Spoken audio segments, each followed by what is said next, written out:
Happy Diwali, everyone. Need to clear the air. There's too much negativity around. What is this not about? This is not about any specific scandal, any specific venue, any specific city, or any specific person. This is also not about my stand on anything simply because I'm not intelligent enough to post a status on Facebook. I don't even think this is about morals or ethics or values and shit like that because it changes for everyone based on self-interest maybe, doesn't it? This is also not about mocking anyone who got hurt because sometimes I just get hurt if I'm not allowed to like whip my dick out in public because free the nipple exactly. This is also not about mocking anyone or like making fun of anyone who got offended simply because I get offended on a daily basis because I have to breathe oxygen. I cannot breathe carbon dioxide even if I want to breathe carbon dioxide. My body doesn't accept it, society doesn't allow it. So what is this about actually? This is about my invitation to you, the viewer, to step out of your own brain and your emotional bias and look at every human being in your life as if you are the superior scientist looking down on them in a lab and you're analyzing their behavior and you're trying to figure out why do these certain things or behaviors or social media trends happen and you're trying to make out what is going on. And it is very important to have a sense of superiority when you're doing this because only then will you not be affected. So this is also about like keeping your emotions aside, you know, because like if I throw a title like this in your face such as fuck off with your hashtag #MeToo bullshit, you do not like get emotionally, you know, like triggered and you go like holy shit, like, you know, this has to be like I have to dislike this video, I have to bitch about it, I have to complain about it. No, this is not about that. And you see like how I'm playing with your feelings over here. And in the end, this is basically about me not understanding a few things and asking you, the intelligent viewer, the one sitting behind the keyboard and being like, I'm gonna destroy this shit right now. It is my request to you to help me out because I'm not intelligent enough to understand a lot of things that are going on and I need you and your comments to understand what is going on. So welcome to my dilemma called Could It Be True?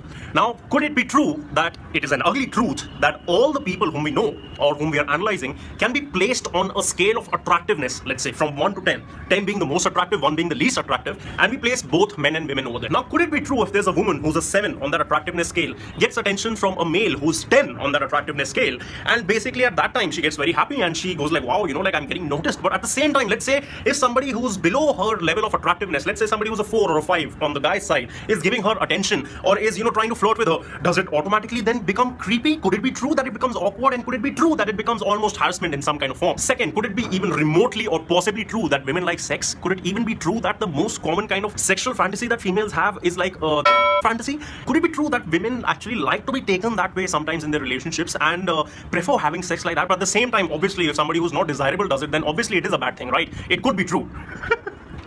Could it be true that, you know, books like 50 Shades of Grey, just because they're written by a female author, it doesn't become harassment because it's, you know, female on male? Like, I don't even know. I don't understand all of this. Nowadays, 50 Shades of Grey, everyone wants to be fucked like a fucking whore, but at the same time then becomes harassment if the guy does not look like Christian Grey. Could it be true that the whole concept of consent might have any particular impact on something which we call the heat of the moment? Like, let's say, if I am with my girlfriend, I always follow consent. So, like, I ask her, you know, like, can I take your left nipple and twist it by 30 degrees? And then, you know, like, sometimes she does actually say that, no, sir, like, you should only twist it 20 degrees because that's how much I allow. But what if I'm twisting her nipple without any mathematical instrument and instead of 20 degrees, what if I do 21 degrees? Does that become harassment? Like, how explicit are we really supposed to be with this whole consent thing? Like, I don't understand. Should it be like, you know, can I touch you here? Then can I come closer to your lips? Then can I kiss you? Then can I do this? Then can I do that? Now, do women like stuff like that? Or do women like things which are spontaneous in the moment and, you know, make them feel like, oh my God, that guy, like, he just knew what to do exactly at the right time and the right thing? Could it be true that women are women's worst enemies? That, like, they bitch the most, they objectify women the most, themselves being women, and they compare and they stalk the most on social media and stuff like that? But, like, also now, could it be true that women don't get noticed for all of this simply because they're much more subtle when it comes to doing all of this, and they're subtle when it comes to their nature, whereas men, they're open and direct and they're stupid, so they just do stuff openly, so there is evidence. Another thing I wonder about is that could it be true that somewhere in the world there's a really hot woman who's homeless and I can like go and rescue her?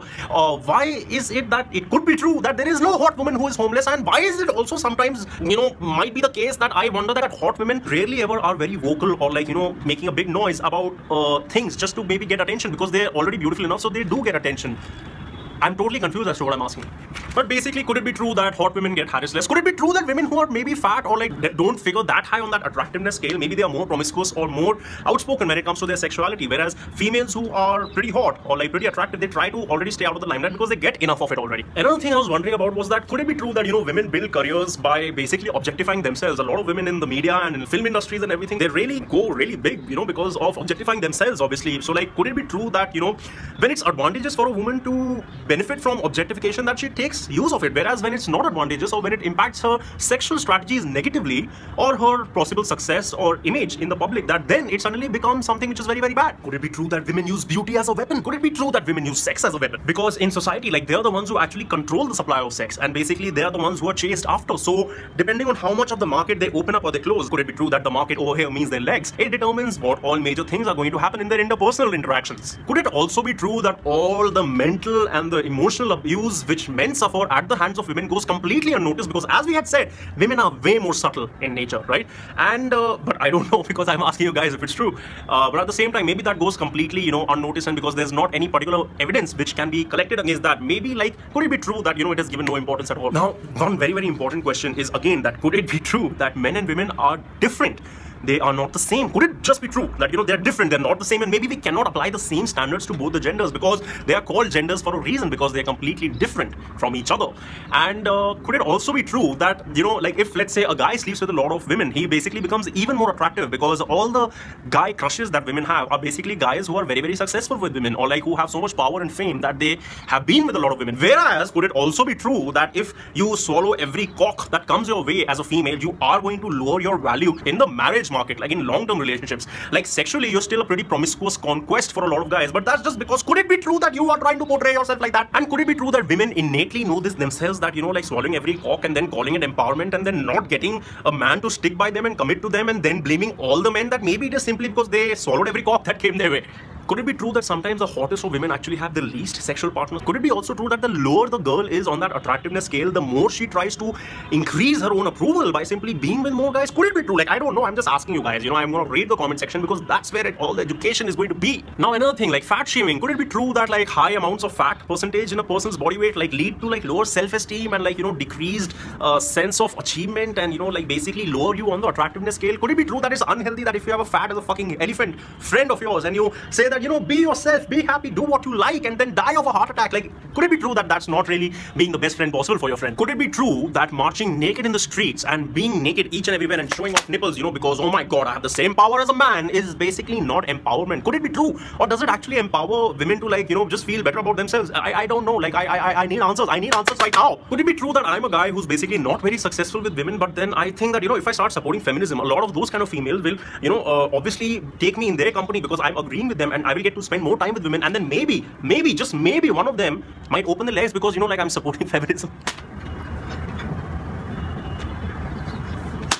Another thing I always wonder about is that could it be true that the more masculine and unattractive a woman is, or the fatter she is, or the lower she is on that attractiveness scale, the higher the chances of her being a feminist? Why is it that some of the hottest women on the earth that you would know maybe are actually nowhere even close to supporting feminism and stuff like that? Why?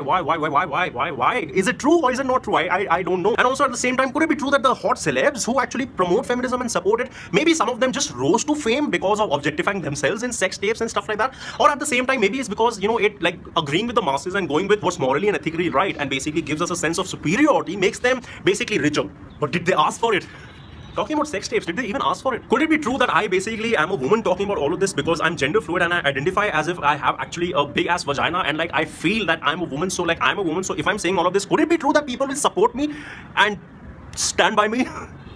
Men are horrendous, men are horrendous, men are bad, patriarchy. And at the same time, could it be true that I'm just doing all of this for kicks? Could it be true that I'm doing this for attention? Could it be true that all of this is just sarcasm? Could it also be true that because of the fact that, you know, men and women cannot have the same standards because they're biologically different, that when a man is sexually harassed or raped, and if he goes and tries to lodge a complaint, that people basically laugh it off? Could it be true that I'm just too dumb and insensitive, and, like, I really need to learn how to do all of those things, and I'm just trying to educate myself here by, like, you know, voicing my opinion and using my freedom of speech, which, could it be true, can be used for questioning the masses or these kind of movements?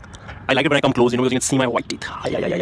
What should I hope I'm not harassing you? Could it be true that women do things with such plausible deniability that, for example, if they make a sexual advance on a guy and if he agrees, then it's good because it works out for them. But at the same time, if he refuses, then, oh my god, like, how dare he does something like that? Or let's say if a man makes a sexual advance on a woman, now just because it is something that she was in the mood for right now, you know, when it happened in the heat of the moment, she allows it to happen. But then 3 years later, she understands that, oh my god, you know, like, I think I need to do something because I've gained like 50 pounds, nobody's giving me attention, I don't get as many likes on social media as I used to get 3 years ago, so I need to do something in order to gain attention. So why don't I, like, create some kind of a, you know, harassment claim or something like that? Could it be true that we need feminism, but not in the places where you are walking naked on the streets, but rather in the places where women can't even get out of the house or not even drive cars? Could it be true that we are becoming so afraid of being termed as a female hater that we are becoming oblivious to the fact that it might be possible for any kind of gender to commit any kind of evil ever? Could it be possible that we are so afraid that we are not exploring their nature further in a deep manner for the sake of science? Could it be that they are getting a free ride? Could it be possible that it's also a lot of political mileage that they have on their side and now they can really fuck with people in the ass? So ultimately, guys, could it really be true that everything that a human being does, be it a male or a female,